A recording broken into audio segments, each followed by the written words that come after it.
मादा तौलीद बहुत ज़्यादा बढ़ जाता है और बाह भी बढ़ जाती है। और मुबाशरत के बाद जो थकन होती है, बंदा अगर ये इस्तेमाल करता रहे तो थकन भी महसूस नहीं होती। अस्सलाम वालेकुम रहमतुल्लाहि व बरकातहू। सामीन, आज हम आपको इस मौसम के मुताबिक एक नुस्खा बताना चाहेंगे। आप इस नुस्खे का इस्तेमाल करें और इसका फ़ायदा उठाएँ।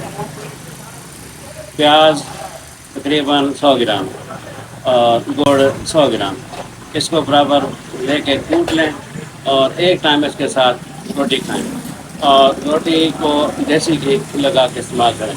अगर इसको कूटने के दरमियान आप देसी घी इस्तेमाल कर सकते हैं, शामिल कर लें, उसके साथ खाएं तो कोई हर्ज नहीं। आप इस नुस्खे को एक टाइम रोज़ाना इस्तेमाल करें और 40 दिन मुसलसल। आजकल मौसम है इसका इस्तेमाल करने का, इसका कोई साइड इफ़ेक्ट नहीं है, इसके बेबहा फ़ायदे हैं। मुकव्वी बाह है, मुकव्वी आसाब है, जोड़ों के दर्दों को फ़ायदा देता है, रिहा को खारिज करता है और इसको मादा तौलीद को बढ़ाता है। वो लोग जिनको मादा तौलीद की कमी की शिकायत है, अगर इस नुस्खे को इस्तेमाल करें तो मादा तौलीद बहुत ज़्यादा बढ़ जाता है और बाह भी बढ़ जाती है।